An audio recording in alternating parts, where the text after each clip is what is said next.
Welcome to Question Time. Tonight we are in Croydon.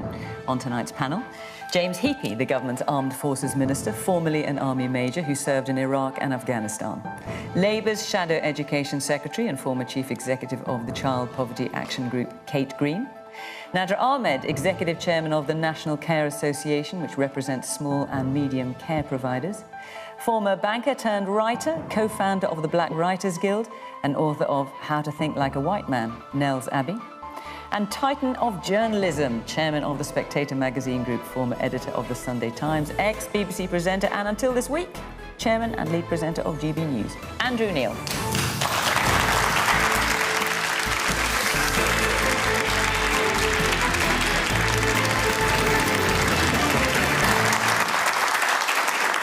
Welcome to my panel, and I have to say an even bigger welcome to our audience here in Croydon, because we are back on the road, and this is the first time we've had a live audience since the start of the pandemic, so it is wonderful to see you. And thank you, of course, to you at home for joining us. Do join in the programme in the usual way on social media at BBC Question Time. Right, let's get started with our people in the room. Our first question tonight is from Dave Griffin. What impact does the panel believe the recently announced health and social care tax will really have on hospital waiting lists and caring for our ageing population? Nadra, I think you're best qualified to start us off. What difference will it make? What difference will it make? Well, it'll make... The plan itself will make a huge amount of difference, potentially for the NHS, because it's a recovery plan for the NHS, and all the funding... And when we look at how they're going to fund it, and we're considering the impact that will have on the workforce that we are struggling to keep, all of those things put together make me really nervous about what this plan will actually bring out. It's got nothing for social care that we can see in the short term. Well, it's 36 billion will be raised by the initial increase in national insurance up to 2023, and 5.4 billion of that will go to social care. Over a period of 3 years? Yes, over a period of 3 years. And so so what we need in social care right now, and these are independent figures, is in the region of between 4 and 7 billion just to stand still. So what will 1 point whatever billion that might be per year do to touch anything to do with social care? So I think I'm not very hopeful for social care, because we will only get what the NHS doesn't take out. So the NHS is... And we understand where the NHS funding is needed, because elective surgery, it's outrageous that we've got to think to ourselves that people are waiting for very critical appointments. We understand that, absolutely. But actually, there are vulnerable people who are being let down by the fact that there is no plan. And I think, sadly, for me, the issue here is that there was no plan for social care, despite what we were told.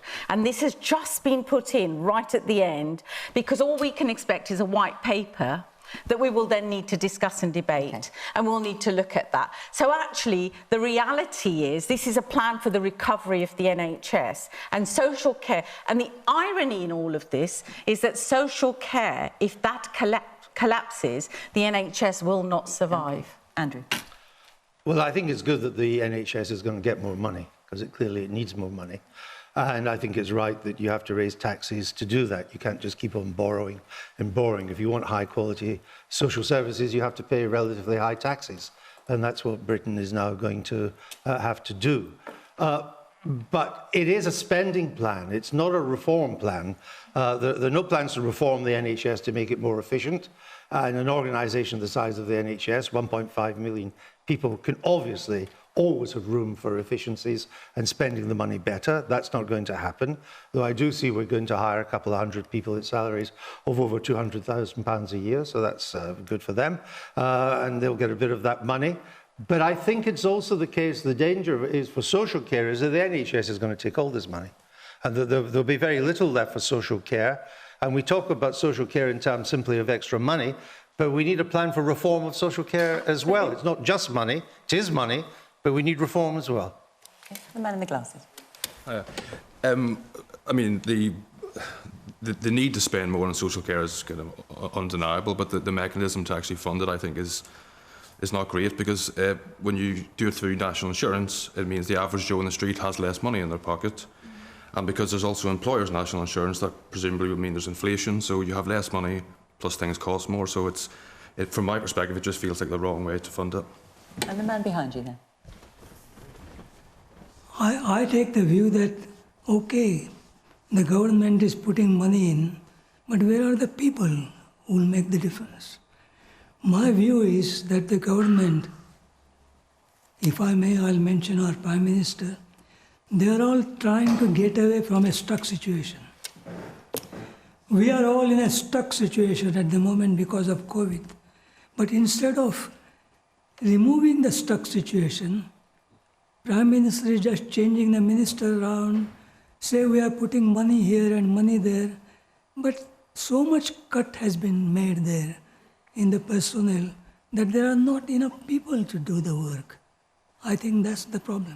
And that's one of the things that Nadra is referring to, James. You can put money in, not enough money according to Nadra, but if you haven't got the people, it's not going to make much difference.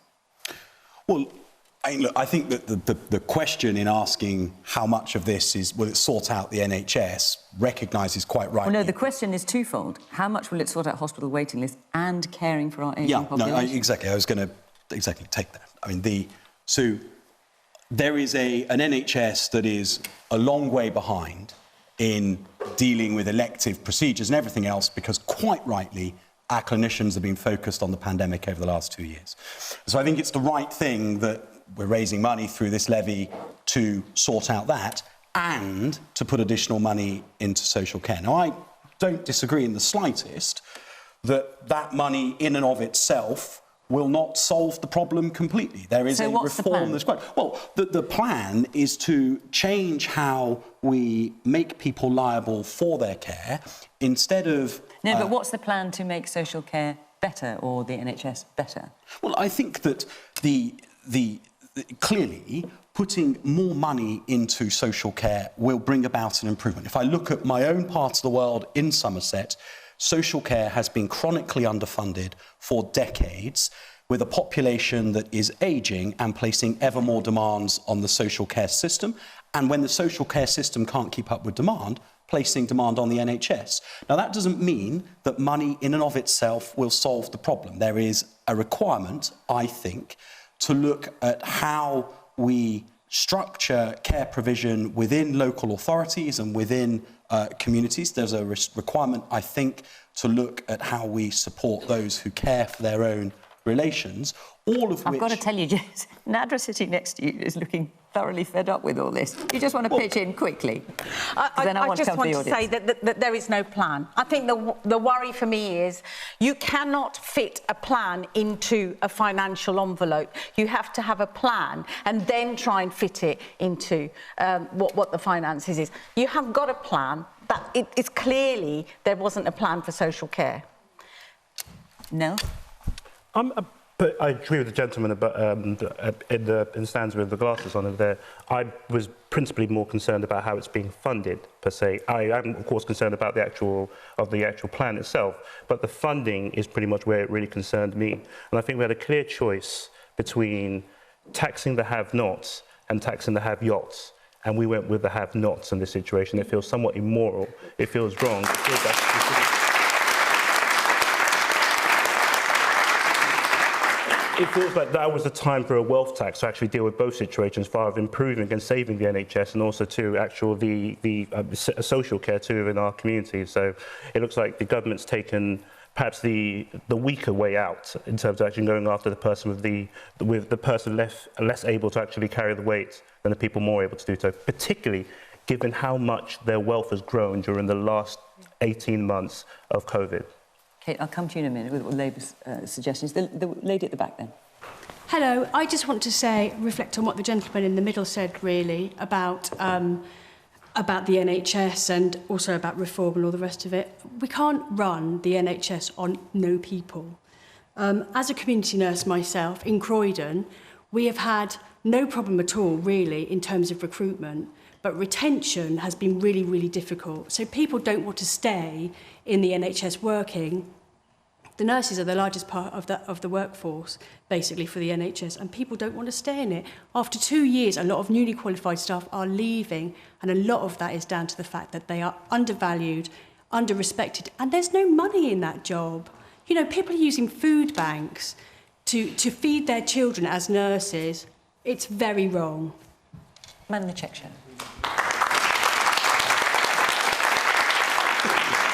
I completely agree with that. We're trucking money at nobody. There's nobody in the NHS anymore to help us out because they're already running around doing 4 jobs already. Yeah. You've got no one in social care because they're all leaving because either they're underpaid or they're being pressurised to do X, Y and Z more than they're supposed to be. I've got one of my people I know, they work from 7 in the morning till 9:30 at night. They didn't have a lunch break. The house or the place they worked at, they got rid of the catering staff and got them cooking the food for the patient as well. So they're running around for 12, 13 hours a day for £7 to £8 an hour, looking after these people, fantastic, doing a great job, and they're all very, very committed, but there's none of them left anymore. So coming up with more money and throwing more money at it, it doesn't do anything. Yeah, you might as well throw it at the wall. It's not going to go anywhere. Okay, so Kate, the Labour has been very critical of the government's proposals. What's your idea? Yeah, so what would you do? As we're hearing all around the room and around the panel, it's not a plan, it won't work, and the way that we're going to pay for it isn't fair. The plan, as Nadra says, needs to come first. If you want a plan for social care, as we're hearing again from our audience, Fiona, it's really important that we invest in the workforce. A good start would be paying them a national living wage of £10 an hour, as opposed to, as we're hearing, wages that mean that they can't actually support their family and are being forced to use food banks. If we're serious about cutting the costs of social care by taking preventative measures, as I think James was suggesting, let's try and keep more people cared for at home. That, the IPPR think tank have suggested, would actually save £2.5 billion. So by investing more upfront, we spend less on keeping people in nursing homes and care homes further down the line. And if we want to pay for it fairly, absolutely agree with Nels. The way to do that is not a tax on low-paid workers, including care workers, NHS workers, teaching assistants, supermarket workers, while buy-to-let landlords or second home owners get off scot-free. If we're going to pay for it through taxes, and I agree with Andrew that we must pay through more taxes because we are an ageing population, need is becoming higher. It must be a fair tax. And the one we've got from the government this week is an unfair tax with no plan.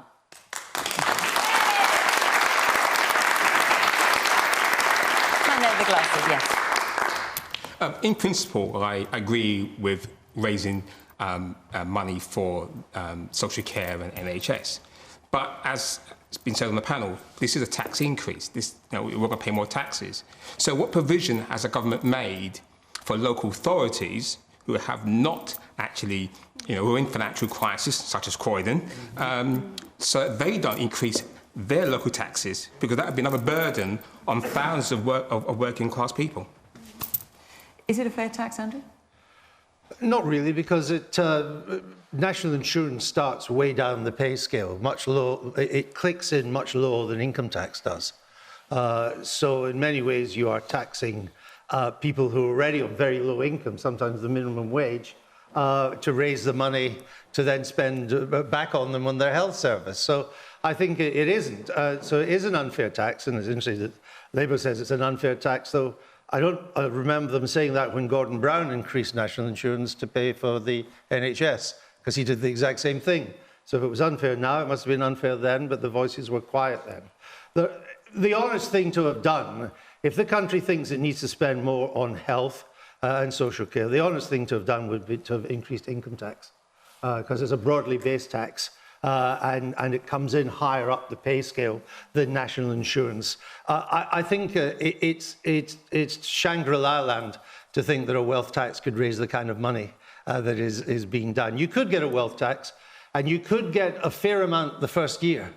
I promise you by the second year, half of that will have gone, and you won't get it because your tax base will have left the country. We're looking at raising at the moment, from the government's increase in corporation tax, which is a tax on company profits, it's actually increasing income tax. It just has never told you. because it's frozen all the thresholds of when you start paying tax and when you move to the higher bands. So over 1 million more people will be brought into income tax that weren't, and almost 1 million will end up in the higher bands of 40%, even though they don't earn very much. And then, of course, we've got the NIC. You all add all that together, and it's £36 billion a year by 2024. It's a lot of tax. And, you know, I've studied wealth taxes across the world. I agree with you that those who have had assets in the past 2 decades have done really well. And those on wages have not, they've stagnated. The last few decades, Andrew. Sorry? The last 18 months, the staggering rate at which the wealth of the wealthiest in our society has grown. I understand that. Particularly, I must point something out. During this period, of the period that we called lockdowns or so, where we're all locked down, we're all shut down, the supermarket workers were superheroes. The carers were superheroes. But the thing that I saw that was so fascinating, when I worked in my previous life as a banker, if I told you the type of bonuses I got or so, I did fairly well for myself. I wasn't Rishi Sunak or anybody else like that, but I did okay for myself. But the key thing that was very, very interesting is that I found that some employers at supermarkets were describing the £200 bonus that they gave to their supermarket workers as something that they should be happy about. And I just felt to myself that if people really understood the nature of economic injustice within our system and how deep it goes, and how, I'm sure we'll talk about this a lot more this evening too, how deep and how far it actually goes within our system or so, there would be a lot more robust pushback in our society. And I think that this pushback, to a certain degree, might have to starting around now. Because it can't be placed upon the shoulders of the poorest and weakest in our society. None of us are weak, but the people, the most economically disadvantaged and challenged in our society, to pay, essentially, for what's actually going to benefit some of the wealthiest people in our society too, as well as themselves too. So I think something has to give sooner or later. I see what Andrew and Miriam's about wealth taxes and everything else, so to a certain degree, but there has to be different ways we can come up with this without burdening the poor. I understand that. Okay. Hang on, let me let James, Andrew, let me let James come back in on that. Well, I just want to... Andrew is right that this assumption that a mythical wealth tax can solve all of this is exactly right. And Labour, I think, are peddling a myth there. This has to be raised from one of the most broad-based taxes. That's VAT, that's income tax, or it's national insurance. Now, we can have a debate over which of those is the right one to use. Well, that's exactly what he is having a debate exactly, about. and I'm going to say that I actually think that the national insurance is probably the right one to use. It's been used before. Not definitely. And crucially, Fiona, the top 14% of contributors will generate 50% of the funds raised. So it's not this idea that somehow this is reinforcing inequality, quite the reverse. Those with the broadest shoulders will pay the majority of what's paid. But one final point, if I may, I need to move on to another because question. This also brings with it an increase from £23,350 to £100,000 in terms of when you start to pay for your care. Now, that makes an enormous difference to people of all levels of wealth, and it means that those who have the misfortune to get ill and require care, and that's an awful lot of people within our communities, they no longer have to fear that they start paying for themselves once they're beyond £23,000 worth of care costs. Those costs don't kick in till £100,000. That is for their care, obviously, not for their accommodation and for their food. I understand all of the concern to see more detail in due course, but this as an issue has been ducked by too many governments for too long. Right. At least we're getting on with making it smoke and mirrors. I'm really sorry, but it's too much smoke and mirrors in this. We could talk for the whole programme about this. I'm going to move on. Before I do, I want to let you know that next week we will be in Cambridge. I said we're back on the road.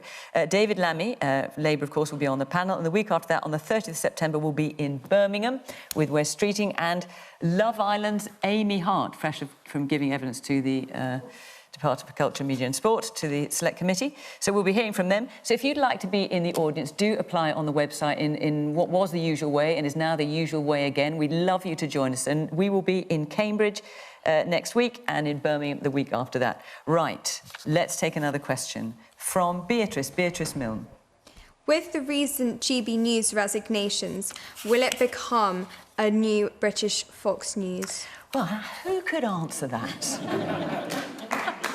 Andrew Neil. Well, I had always made it clear it wouldn't be a British Fox News. And I think you could do something different without going anywhere near Fox. Fox deals in untruths, it deals in conspiracy theories, and it deals in fake news. And that's not my kind of journalism, and I would never have set out to do that. Is that why you've left? I'll let you draw your own conclusions as to why I'm here tonight and not with GB News on that. No, hang on, Andrew, you're not going to get off that lightly. Well, I wasn't expecting to. No. So, this is your first appearance on anything other than GB News since you announced your resignation. Why have you quit?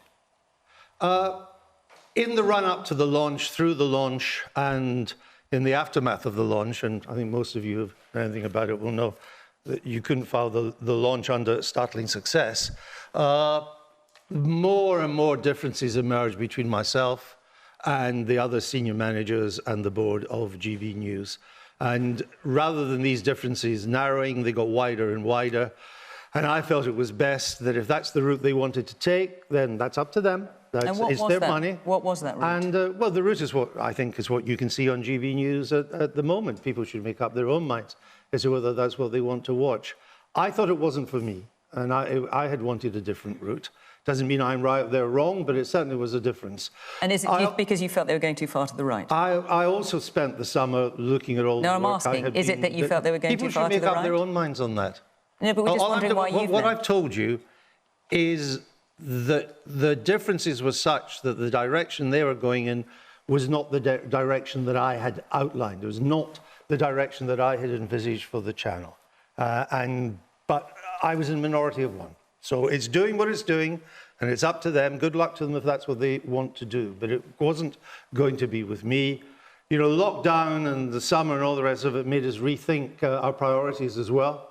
And I decided it was time I had to cut down on some of my commitments and perhaps maybe enjoy myself a little bit more. Now, even get to appear on Question Time every now and then, which I haven't done for 2 decades. And that given that these differences has emerged, these disagreements of the direction of the channel and the way it was going, and many other things too, I don't want to bore you with, it seemed to me that one of the commitments I should give up is GB News. And that's what I've done. I'm very comfortable with it. Indeed, I feel at peace with myself as a result. People know my kind of journalism, and that's what I'm going to stick to. Well, we're very pleased to have you here tonight, Andrew. I'm glad you didn't decide, out of all the things you're giving up, you give us up as well. Nels. So I know there's a cabinet reshuffle going on, and I've had to do my own too. So I came with something from my own cabinet or so. And it's just... what does that say? We can't see it here on the panel. You might remember these days or so. So it says, why Britain's new TV news channel won't be woke. So, and I thought to myself, I'd just bring that along. And for the benefit of those at home, also, I bought a bigger copy too. So there we go. So Andrew can. So go on. You might have to. Because not everyone is familiar with GB News, so you might have to explain why you brought that. So GB News. Sorry, with everybody's not familiar with GB News. It's the okay. So the viewing figures would suggest that not everyone is familiar. Absolutely, you're right. Absolutely, they are zero. They're kind of close to 0 viewers on an ongoing basis for a long time now. GB News was set up, as it says over here, in black and white, and a channel that was intended to not be, quote-unquote, woke. That it was going to be a channel that was going to fight the, quote-unquote, culture wars. I posited to you, Andrew, that you actually knew exactly what you guys were setting up. That you were setting up, when you used the term like woke as a pejorative, I put it to you that you knew exactly who that dog whistle, you exactly knew the dog you were blowing that whistle at. So why am I not still there? That's up to you. Well, why were you there to begin with when you're doing that? If you're saying that what's happened is what I wanted, why would I not? Why would I be here tonight and not still? Because I think, well, I'll give you my reason. You don't know me. No, I'll give you my reason. I'll give you my perception. You're assuming things of which you have no knowledge whatsoever. Well, I'll give you my perception of how I view things. So I think GB News. I think GB News, when it launched up, was actually a very, very shoddy platform. So it came out. It was embarrassing to watch. To Beatrice, it's not going to be Fox News. It's not Fox News by any means. Fox News actually has very, very decent production values or so, and very well thought through programming. GB News is by no means whatsoever Fox News. It's actually a very inferior product to almost anything on the market. But what we actually had, what GB News did represent, is the exact same thing that Fox News represented, which was for the purpose of re-mainstreaming and maintaining almost a cocktail of bigotries within our nation under the quote-unquote term woke. And it's good to see that Andrew's left it, but it's sad to see that Andrew's actually has thrown his considerable pearl to this swine of an outfit that he should, and it really breaks my heart when we've seen one of our most prominent and popular and powerful journalists in the society really broken down and traduced by his own means.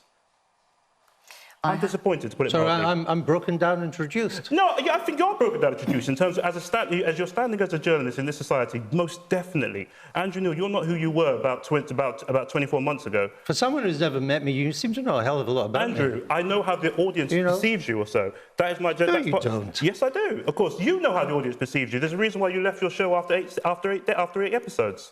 I left for the reasons I've given. Yeah, and the reasons you've given I don't regret it at all. And, you know, being abused by you is a privilege in its own way. And when you do your homework, maybe you'll come back and apologise and we can have a sensible conversation. OK, I'm just going to stop you there for a minute, A, because I have to get other people in the panel. Also, it may be that there will be people in GB News who might object to how it's being described. They're not here to speak for themselves, so I'll just say that. James, the question is, with the recent GB News resignations, I mean, Andrew has left, but also there have been other resignations of senior editorial staff, other presenters. Will it become a British Fox News? Is that something you'd like to see? Well, look, I don't know what it's going to become. I stopped watching it after Andrew stopped his show, frankly. And I thought there was real promise. Not one minister in Whitehall, nor I suspect any shadow minister, would have wanted to have swapped places with Rishi on the extended interview you did with him. But there was something about that where it was I don't know, it was a half an hour, 45 minutes or an hour, but, you know, there were very, very, very challenging, exacting questions, long answers given that were with detail, and I thought that there's a market for that. A lot of us increasingly get our news from algorithmically reinforced echo chambers on social media. I wouldn't advise anybody to watch one news channel, but I think that there was a market for a channel that was going to take a different editorial line so that by switching between channels, you could break out of that algorithmically reinforced echo chamber and hear some different opinions. James? I don't know where GB News goes. I'm not sure I massively care, but I think that what the problem is that in the absence of it succeeding in its mission, as Andrew stated when he launched it, there remains a market for somebody to speak about those issues in a way that is a bit less metropolitan. And I don't like the idea that it's woke or not woke. I just think there needs to be a plurality of opinion because I think that brings with it a greater tolerance and understanding. I think that's a good thing. You certainly get... Hang on, Nels, I'm just going to get around the panel. You certainly get plurality of opinion on Question Time, not only from the audience, but also from our panel. So, Kate, what's your view? I don't know if it's even going to survive. If it does, I don't know in what form it will survive and what sort of editorial line we might be seeing it taking in 6 or 12 or 18 months' time. What I do know is that, in my view, we don't need a channel that spreads dissent and hatred, that creates division within our communities. We don't need a channel that insults and ridicules. And we do need a channel that is accurate, truthful, and broadcasts the facts. If GB News can get round those hurdles, then I hope it survives, because I too like to hear a plurality of voices and broadcasters in our media. But too often we seem to defend hatred, abuse and division in the name of, and again it's a trite cliche that's used too lazily, we call it free speech. Well, I say, what about good manners? What about kindness and courtesy to one another? And a channel that doesn't offer that, I don't know. I don't know. I didn't watch it enough, and I was interviewed it on a couple of times, and there were so many hiccups in the way that it started that it kind of wasn't... I don't think it fulfilled its potential to start with, and I think those were the challenges. Whether it would be another Fox News, I don't know. I doubt it, but you know, these are things that are evolving. But in order for it to be a credible channel, it needs to have the voices, different voices to the ones we normally have. And if they can sort that out, then actually it might go on to survive. But the way that it is, and the one interview I saw on it about social care was absolutely dreadful, because you know, the way it was presented was terrible. So I think it's got a long way to grow. And if it's going to survive, let's hope it survives with a slightly different methodology used to bring back good news and not cause divisions, as you've said, because I think division isn't something we need in this world that we're living in now. OK, let's take another question from Fiaz Khan. Can Islamic State-groomed child brides ever be accepted back to the UK? So you're referring to Shamima Begum. Correct. Who obviously left the UK when she was 15. She came from Bethnal Green in London and went to join Islamic State in Syria and is now very keen to come back to the UK, but she has been stripped of her citizenship. So she's in a kind of limbo in a refugee camp at the moment. Kate, should she be allowed to come back? I think the whole story is absolutely horrific, isn't it? 14, 15-year-old girls being radicalised, leaving home, becoming child brides, and all of that having been generated not in some faraway country, but here in London. You know, these girls grew up in London and were radicalised and groomed and came to Daesh here in our country. And I think we've got to ask ourselves some very hard questions as a country about how that happened, what it is that we as a country need to learn from that.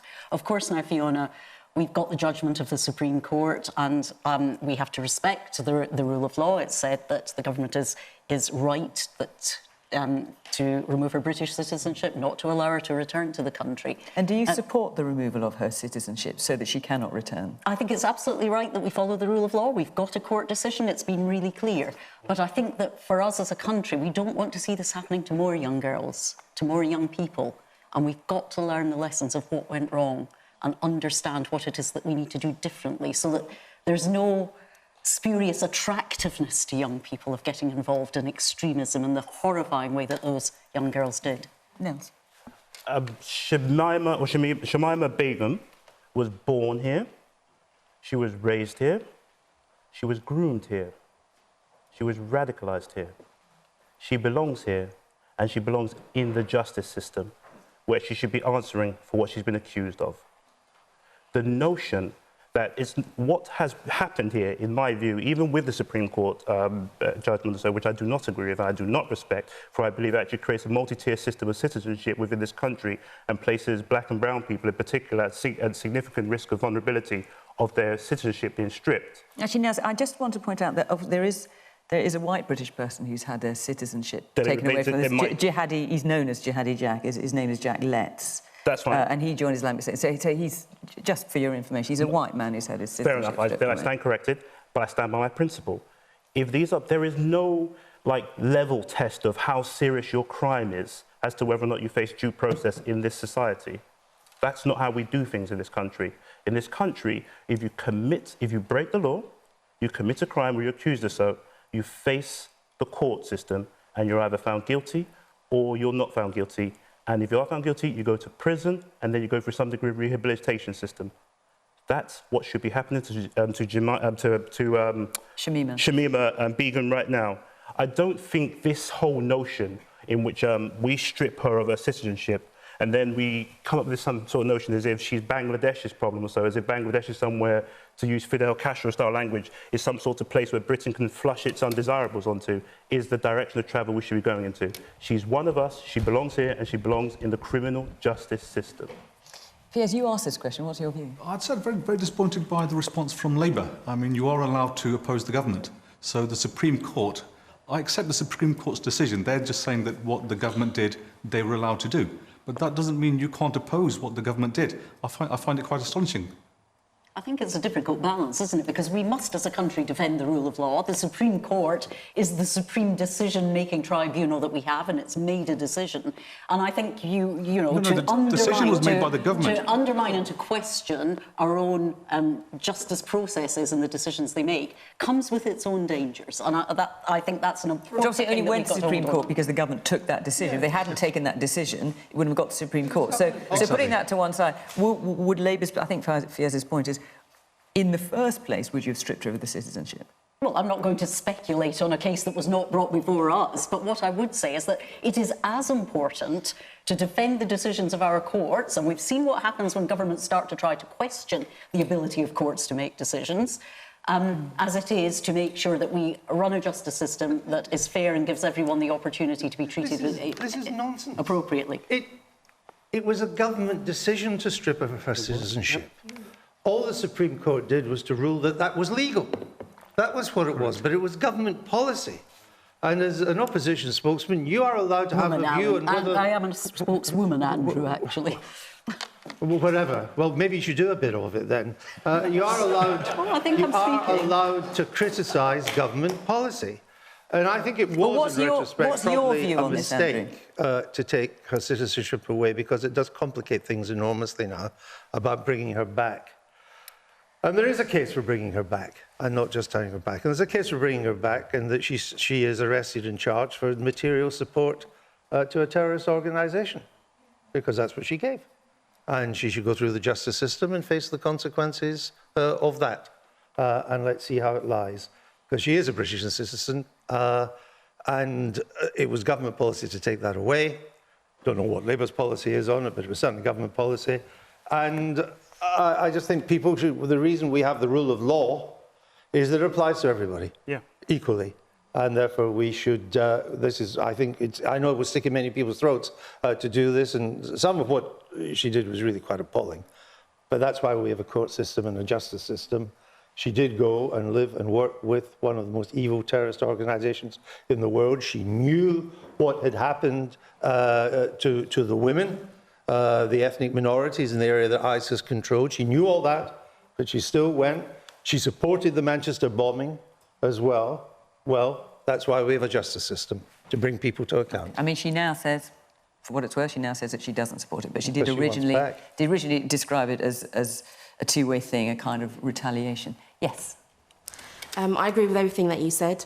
Shamima, being a British citizen, she was radicalised in this country, and I feel that the support systems that were around her failed. Yeah. And she needs us right now, and she does need to come back and stand trial. But being in the education myself, in the education system, I would hate to think that we would educate our children about radicalisation and do our best, but the moment they step out of the country, that's it, we're going to wipe our hands. To me, that's not the right thing to do. She definitely does need to come back, and we need to do right by her. OK.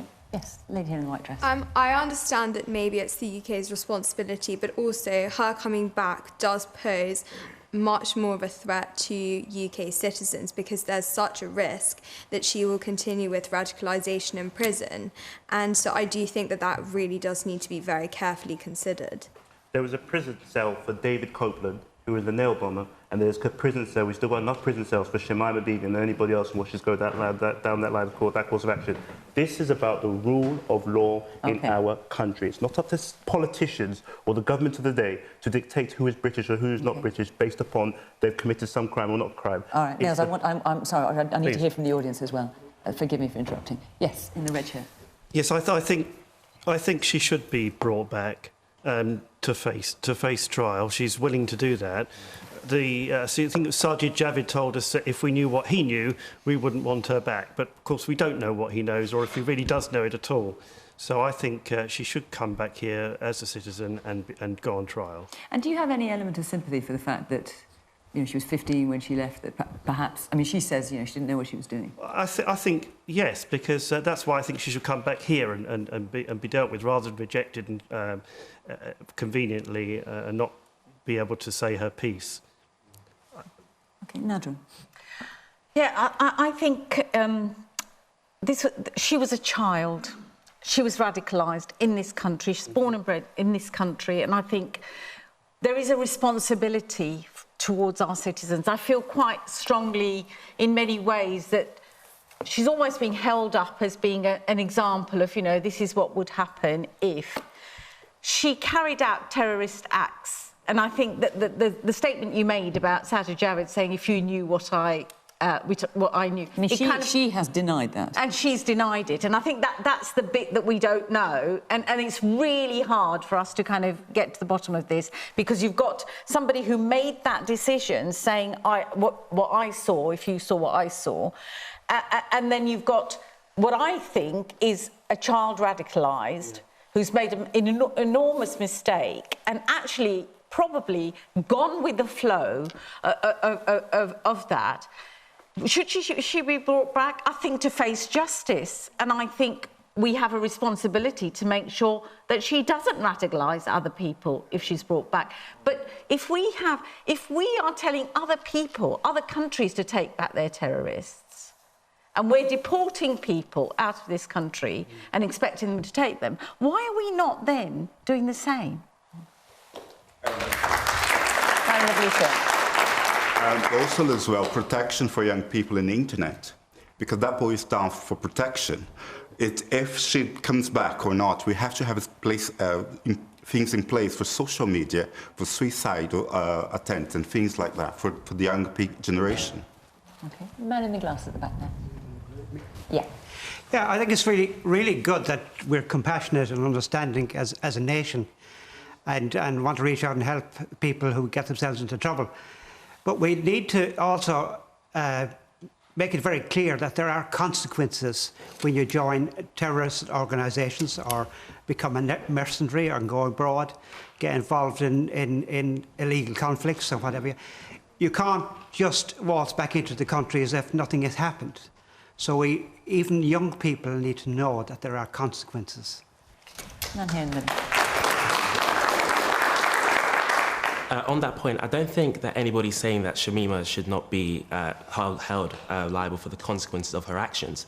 We, as the UK, hold ourselves as a law-upholding country. As a law-upholding country, we should apply those laws to all our citizens, whether they're distasteful or not. I agree with everything the gentleman said. As a citizen of this country, as distasteful as Shamima Begum is, she should be brought back and should be held to face the consequences of her actions. Okay. Well, James, obviously this is a decision that was taken by the government. Are you swayed by anything you hear here, or by anything that Shamima Begum has said in this past week? No. I think that there's a point that's come out that I think we would all agree on, which is that the counter-radicalisation efforts to stop people finding themselves in that situation in the first place is the most important part of this equation altogether. But if you indulge, just compare for a second. I've spent quite a lot of the last month trying to get out interpreters from Afghanistan who shared mortal danger with our troops in the interests of the United Kingdom, and they prize a life in this country more than anything else. We haven't got them all out. We're still working on it. It breaks my heart that we didn't get them all out. But just compare that willingness to stand up for the UK's interests, even though you weren't a UK citizen, and the value that you attach to being able to come here now and have a life here, compared to somebody who chose to leave this country, to renounce her citizenship in the name of the caliphate, and now that it's all gone wrong, wants to come back. When she was a child, of course, I think that the government made the right decision in renouncing her citizenship. It is hard in situations like this because, like Sajid when he was the Home Secretary, I am also on the daily readership of our highest level of intelligence, and you do see things that make your skin crawl, and you do see things that make you realise how fortunate we are every day that our security services are as good at what they do as they are. But the fact is that she left this country to go and pledge allegiance to a caliphate. She was involved in some of the most barbarous activities that you can imagine. And so, sir, you asked a straightforward question, and the straight answer is no. OK. I'm going to take another question from Gerard Cowie. Why is the government determined to use COVID as the excuse for their shortcomings and deny that Brexit has any involvement? The HGV driver shortage and unavailability of EU-based crop pickers springs to mind. Right. James, we just heard from you, but I think you better take this one first. Well, I think the fact that there are HGV driver shortages in Germany and in the United States is a pretty good indicator that it's probably not caused by Brexit. Do you think Brexit has anything to do with it? Well, I think that Brexit has caused flux in our workforce, but nothing like the consequence of 18 months of pandemic and all of the disruption that that's brought. So it's nothing to do with Brexit at all? Well, we get told often in politics that we go on for too long and don't answer the questions. Well, OK, no, listen, you know. James, you have delighted us long enough. Kate? I agree with James that we talk too much and we should say less, but... this is an absolute first in our 2 years, whatever I've been doing. I'm told all the time by my own staff. Brexit is a factor in the HGV driver shortage we're seeing now. COVID has exacerbated the shortage because, of course, there have been delays in licensing drivers and, of course, drivers have been sick. It's also the case that we were facing a long-term structural problem in that sector because of an ageing workforce. Pay and conditions particularly are very, very harsh. And there was no strategy, and we could see this coming at us a long, long time ago. Let's not look backwards, though. Let's look at how we need to solve the problem now. Otherwise, we're not going to have anything on the shelves this Christmas, and I don't think any of us wants to end up there. We need urgently for the government to appoint a minister to get a grip of this supply chain problem, to bring together a task force of employers, hauliers, drivers, trade union representatives, and sort this out. And invest in training and developing and rewarding the next generation of HGV drivers so that we're not in this situation in future. And how much of responsibility do you put at the door of Brexit for the situation we're in? I think there are multiple factors, Fiona. I mean, we know that a number of EU nationals who used to drive HGV lorries have gone back home. Brexit will have driven them back home. We know, too, that COVID has exacerbated the situation. And we know that Marks and Spencer's, for example, today is closing its shops in France because of logistical supply problems because of Brexit, they are saying. Yes, and when the country voted and the decision was made to leave the European Union and a deal was done, you know, we've had many years of warning of the fallout of what that would look like in terms of trade, in terms of access to European labour, in terms of supplies. And there should have been a better plan from the government than the half-baked last-minute deal we got that they're already trying to renege on when it comes to the Northern Irish border. And I think it's a real failure on the part of government not to have plans in place for the Brexit that Boris Johnson, way back in 2016, was saying would be good for Britain and then hasn't made good on the promises that were made. The man in the blue shirt. Yeah, I think it's a lot more than just Brexit or COVID. You've also got things like the IR35 tax rules for drivers. You've got the Suez Canal blockage. You've got protectionism in China around semiconductor exports. I think what it really does is shine a light on how reliant as a country we are on imports and begs the question as to what really we should be doing in terms of making our own goods rather than just relying on imports from other countries, because in a time like this, it's left us quite exposed, I think. Man in the check shirt. The driver shortage has been going on for years. My dad's a lorry driver. We've been short of them for about 20, 30 years. The ageing population of our truck drivers is well known. We've got no young people coming into a truck driving industry because it's not a very comfortable life. You know, they're on the side of the road. You know, they can get mugged. Their lorry can get robbed. You know, it's not an appealing lifestyle. I think it does have quite a bit to do with Brexit. I think Brexit is... I voted for Brexit. 5 minutes after I voted for it, I realised that I'd done a very, very silly thing. But I was upset that David Cameron got slapped around by the EU, and I voted for Brexit. All right. I mean, of course, it's not just lorry drivers we're talking about. I mean, there's you know, farmers have been talking about the lack of crop pickers. Everything. More than 1 in 10 UK hospitality workers has left the industry. So there's shortages in all sorts of areas. Andrew? Brexit, I think, has caused problems in Britain, and this because over 1 million EU citizens left with COVID, and it's tougher for them now to get back in. But even without Brexit, we'd have major problems. If you think it is a problem, I don't. There is a global labour shortage developing now. It's for demographic reasons. It's for changes in population, changes in work patterns, and so on. In Florida, in America, McDonald's will give you $50 just to turn up for an interview. That's how desperate they are. Germany today said it needed immediately 400,000 new workers. Last time I looked, they're still in the EU. China, the labour force is declining. China, population of 1.34 billion, and the labour force fell by 3 million last year. There's a global labour shortage everywhere. And here is the good news. I think it's great. Because with shortage and scarcity, wages are starting to rise again. And for the first 2 decades of this century, they've been a terrible time if you had to live just on a wage. Wages stagnated. In real terms, they fell. If you had assets, the assets soared. If you own property, if you own shares, you own bonds, and so on, the price of those rose and rose and rose and rose.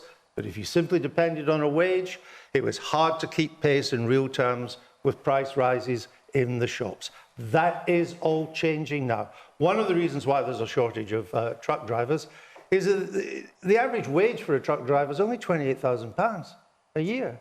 That's just about the average in earnings at the moment. That's not a lot of money for the kind of job it is. Long hours, takes you away from home, you don't see your family and so on. We need to start paying people better, bigger wages. Nadra, how do you have something to say on that? Well, Brexit, as you're talking, I was thinking to myself, the labour shortage in the social care sector is 120,000 right now. We don't have enough staff.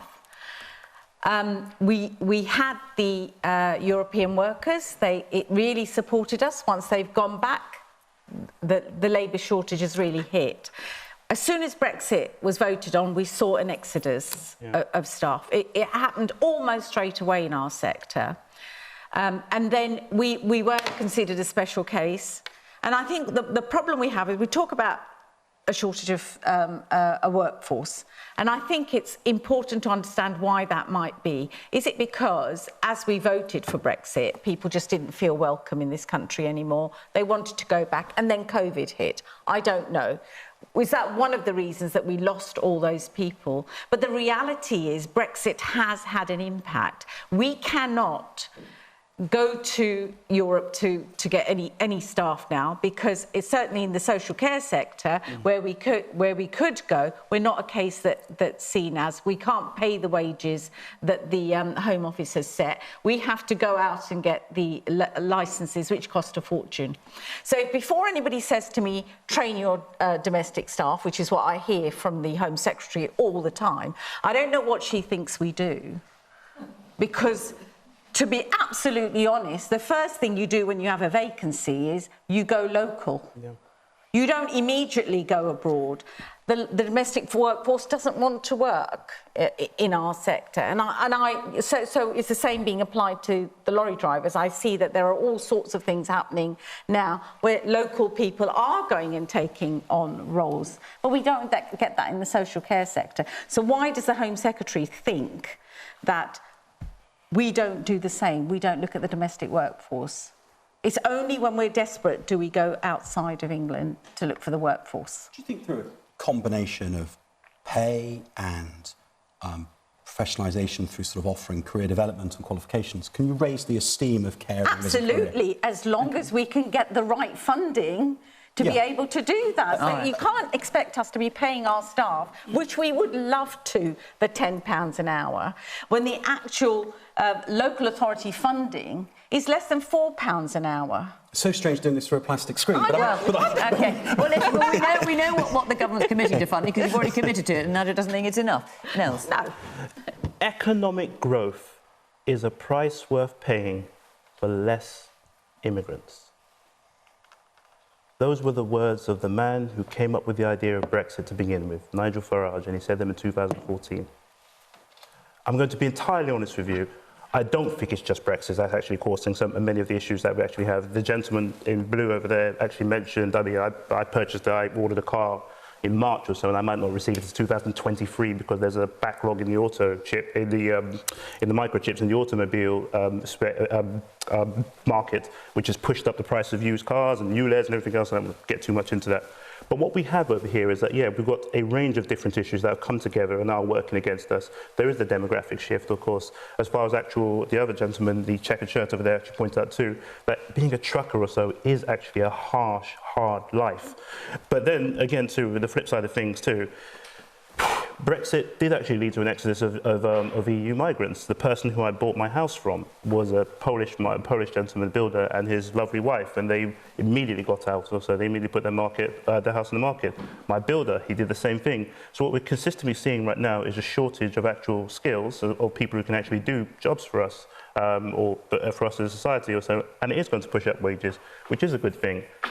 But wages also pushes up inflation too at the same time. So there's a balance out there somewhere. We'll all pay for it somewhere in the end. So I'm pro higher wages, no doubt whatsoever. Okay. But at the same time, too, I do recognise it's going to have an inflation impact. At the same time, whilst interest rates are entirely irrelevant almost to the market as it stands right now. So I'll leave it there. Now, look, we've just got time. We've only got a few minutes left for a question, just to kind of lighten the mood a little bit. And we've all celebrated this young woman and her achievements. You know who I'm talking about. So let's have this question from Philip Stone. In honour of Emma Raducanu's breathtaking performance at the US Open, when was the last time every member of the panel surpassed expectations? Come on, let's hear it. Right, who wants to kick us off? Kate, come on, you're next to me. When did you last surpass expectations? I don't know if I ever have. I certainly don't surpass my own. Andrew? Well, I certainly didn't surpass expectations this year, that's for sure. Come on, everyone's being so modest. Come on, Nels, when did you last surpass expectations? Andrew about 45 minutes ago. Yeah. OK, I'm not sure Andrew will agree with that. We'll see what the viewers make of it. Nadra? Pass. Oh, guys, come on. What about in the audience? I'm not sure when I surpassed. Being on Question Time, perhaps, I've surpassed my expectations. Well, listen, I surpassed expectations when I produced a decent meal for my family last week, because I'm such a terrible cook. And every time I do manage to produce something half decent, everyone is very surprised in my household. So there we are. James, what about you? No, I'm going to be a bit more positive as well. I had the wonderful experience of having my kids at the weekend and having sort of over the last month or so, frankly, they have to watch me on my laptop working. It was wonderful to be able to surpass their expectations, the amount of time I was able to spend with them. And those of you who are parents will know there's nothing quite like that look when they get quality time with Dad. It's awesome. Look, we've got a few hands up. Let's hear from you. Yes, sir. I think all politicians will surpass if they give an honest answer. Oh, hang on. I'm not sure how positive that sounds. Yes, sir. We are all proud of Emma because she belongs to a place not very far from here. Yes, of course, from Bromley in South East London, yes. And what I would say is that, fair enough, Emma deserves all the credit she gets. But there's another British person we are forgetting, and his name is Joe Salisbury. He is a double crown champion at US, and not many people either know it or mention it. He has won mixed doubles, he has won men's doubles. I think that is something to aim at. Emma, well done, but Joe also should be congratulated. Well, listen, we don't skip on our parade. Well done to Joe. Just in time for one more, yes. I think she's a great role model for young people and to interest people in tennis. I'm hopeless at sports. And I hope that she gets good management, she's carefully handled so she doesn't go off the rails and have a difficult life, because she's got a lot to look forward to. She has, and we so enjoyed watching. Well, certainly I did anyway. I thought she was absolutely tremendous. Well, our hour is up for our first Question Time back with a real audience here in the studio. It's been so great to have you here. I honestly, I'm just delighted that you've all come tonight. Thank you to the panel. Thank you for coming along. And we've had you all here as well, and not remotely. Thank you, of course, to the audience here in Croydon. Thank you to you at home for watching from Question Time from Croydon. Bye-bye.